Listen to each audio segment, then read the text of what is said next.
কলকাতা ও শহরতলির মানুষের যাতায়াতের সুবিধের কথা মাথায় রেখে ফের চালু হতে চলেছে রাত্রিকালীন বাস পরিষেবা। এই ঘোষণা করেছেন রাজ্যের পরিবহন মন্ত্রী অর্জুন সিং। মন্ত্রী জানান, বামফ্রন্ট সময়ে আমার মনে হচ্ছে সুভাষ চক্রবর্তী যখন মিনিস্টার ছিলেন তখন এটা করেছিল, পরে বেশি দিন চলেনি, বন্ধ হয়ে গেছে। কিন্তু পাবলিকের ডিমান্ড উপরে মাননীয় মুখ্যমন্ত্রীর নির্দেশে এটা আমরা চালু করেছি। 21শে জুলাই থেকে মেন সরকারি হসপিটাল আছে সেখানে স্টেশন থেকে, আর ধরুন প্রমিনেন্ট জায়গা, ধরুন ব্যারাকপুর থেকে, ওরকম বজবজ থেকে, এরকম হাওড়াতে বাসগুলো চালু মেন সিটির মধ্যে, মানে যেখান থেকে কোনো অসুস্থ মানুষ নিয়ে যাওয়া যায়, পরিবারের লোকরা নিতে পারে। শিয়ালদা হাওড়া স্টেশন আছে, শিয়ালদা হাওড়া স্টেশন তো আছে। আর অন্য কোনো, এটা পুরো রুট আপনার পেয়ে যাবে। আপনাকে অন্য কোনো জেলাতে কলকাতা অফিস বন্ধ না, আমি পুরো রুটটাই দিয়েছি। অফিসের লোকগুলোকে বলবেন, মানুষকে সেবা দেওয়ার জন্যই তো সরকার গঠন হয়। সরকার নিজের কাজ করছে, আমাদের যা দায়িত্ব আছে, আমরা যে দায়িত্ব নিয়েছি সেই দায়িত্বটা আমাদের পালন করছে। এই পরিষেবাটা কিভাবে থাকবে?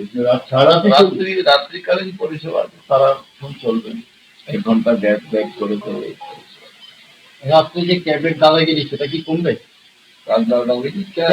এবং ওলা উবের যে দাদাগিরিটা, বসার দাদাগিরি, ক্যাব ওলা উবের উপরে একটা আমরা খুব শীঘ্রই বন্ধ নয় কি একটা অ্যাপ আনছি, যে অ্যাপটা সাধারণ মানুষকে যদি জোর করে কোনো এক্সট্রা পয়সা নিতে চায়, তো যদি শুধু ওখানে নিজের নম্বর দিয়ে একটা থাকবে, অপশন থাকবে, ওখানে ক্লিক করতে ফোন নম্বরে আশেপাশে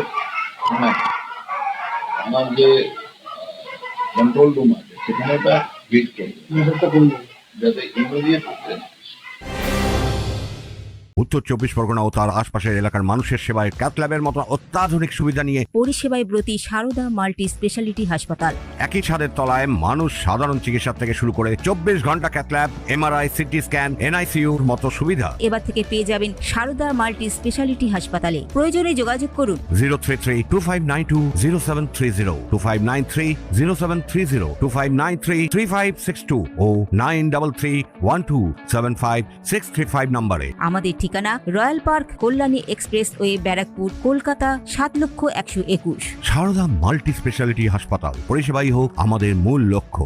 পাশাপাশি রাজ্যের বিভিন্ন খারাপ রাস্তার বিষয়েও তিনি মন্তব্য করেন। বলছি যে আরেকটা কথা, যে রাস্তার অবস্থা করুণাময় থেকে আরম্ভ করে খুব খারাপ, বাসেরও তো অনেক ক্ষতি হচ্ছে। রাস্তা অবস্থা তো সত্যি খারাপ আছে, যেহেতু বৃষ্টি শুরু হয়ে গেছে।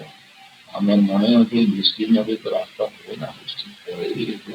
যতটুকু রেগুলার করা আমরা করছি, পুজোর আগে মুখ্যমন্ত্রীর নির্দেশ দিয়ে দিয়েছেন সব রাস্তা কমপ্লিট করে। অরিন্দম রায়চৌধুরীর report, news Bengal today. Meghbela লাইভে আপনার পছন্দের টিভি চ্যানেলস সম্পূর্ণ বিনামূল্যে, শুধুমাত্র মেঘবেলা ব্রডব্যান্ডের কানেকশনের সঙ্গে। মেঘবেলা ব্রডব্যান্ড, বাংলার ঘরে ঘরে।